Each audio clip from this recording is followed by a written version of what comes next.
We choose to go to the moon in this decade and do the other things, not because they are easy, but because they are hard.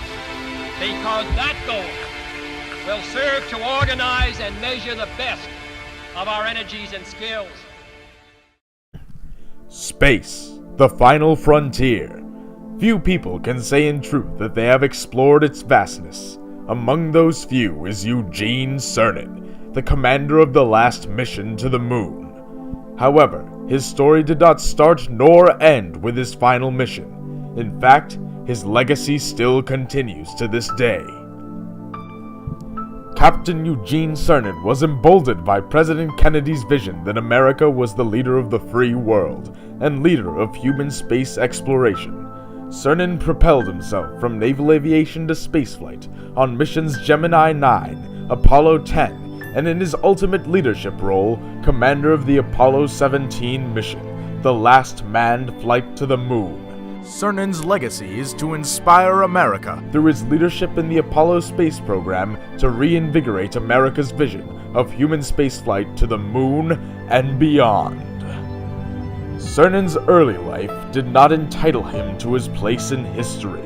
His family and early education were middle class, and his every accomplishment he had to earn for himself. His distinguished naval career began with NROTC and Purdue University, from which he rose to the rank of captain and earned the Navy Distinguished Flying Cross, Navy Astronaut Wings, and other distinguished honors. Whilst in the Navy, he flew an FJ-4 Fury and an A-4 Skyhawk, 5,000 hours of flying time, 4,800 of which are in a jet craft, and 200 aircraft carrier landings. On September 12, 1962, Eugene Cernan, then a naval aviator, heard with the rest of the world President John F. Kennedy's great speech. We choose to go to the moon in this decade and do the other things, not because they are easy, but because they are hard. Cernan was profoundly inspired by the president's vision. 3 weeks after Alan Shepard flew 16 minutes in space, we had a president. I don't know whether he was a visionary, a dreamer, or politically astute. We'll never know, but he was probably all three. Was bold enough and had the courage during a period of time where this country in itself was in the terrible 60s uproars, campus unrest, civil strife, burning West Los Angeles down, the beginning of an unpopular war, was bold enough and visionary enough to challenge America to go to the moon. 16 minutes in spaceflight. We didn't know beans about going to the moon, but he challenged us to do something most people thought was impossible, and he not only challenged us to do it, he challenged us to do it before the end of the decade. Eugene Cernan, inspired by Kennedy and understanding the military and geopolitical implications, was inspired to join the NASA space program. The Mercury 7 astronauts were the president's inspiration for his own vision of American leadership in space. Eugene Cernan understood that he stood on the shoulders of those first American spacefarers, and that it was his mission to take America to the moon. During his naval career, as a result of his exemplary duty, his ranking officer recommended him to the NASA space program. Having flown combat missions in wartime, Cernan understood the meaning of peril. Cernan, entering the early stages of the spaceflight program, knew that the risks were enormous. Cernan and other future astronauts were subjected to risks, including those that resulted in the tragic losses of the original Gemini 9 crew. As fate would have it, Cernan and Tom Stafford performed the mission in place of their fallen comrades. Eugene Cernan piloted Gemini 9, which was a crucial mission bridging the beginning of human spaceflight to the end of human missions to the moon. Cernan carried out this mission to advance Kennedy's vision for human spaceflight. The risks that Cernan accepted for the Apollo program vastly exceeded those he had taken as a Navy and Gemini 9 pilot. Cernan's second mission to space and introduction to the Apollo program was Apollo 10. This mission was essentially a practice run, paving the way for Apollo 11, who would land the first men on the moon. Under the command of Thomas P. Stafford, the same commander of the Gemini 9 mission, Cernan came within 14.4 kilometers of the moon's surface. Cernan faced his ultimate challenge with Apollo 17. He knew that it was the last planned manned mission to the moon.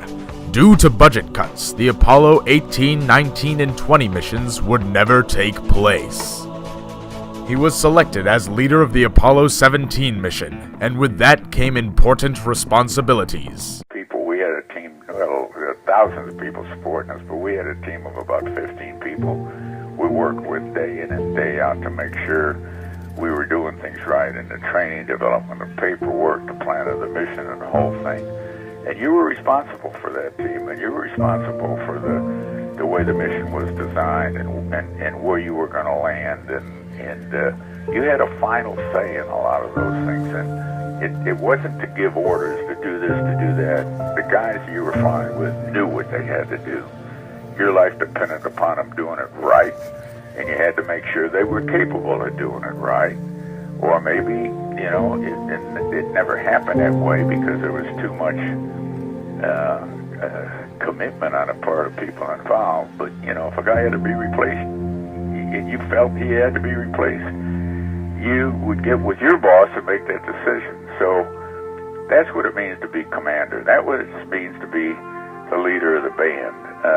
You don't go out and tell people what to do. You empower people. You empower people and encourage them so that they want to be the best themselves. The better they are, the better you look. Cernan understood what a leader needed to do. Surround yourself with the best people, the things that you're not that smart about that can help you become smart, and you're going to be a good leader. You're going to be. The leader doesn't have to give orders. The leader has to empower and inspire the people that he surrounds himself with. That's what the space program is pretty much all about. The pressure he faced was not only to succeed with the objectives of the Apollo 17 mission, but also to set the stage for all future human spaceflight. Eugene Cernan's Apollo 17 mission has been characterized as his legacy for the future of human spaceflight to the moon. In reality, his role was to provide the foundation for all human spaceflight, the International Space Station, the moon, asteroids, Mars, and beyond, to destinations not even conceived of then and today.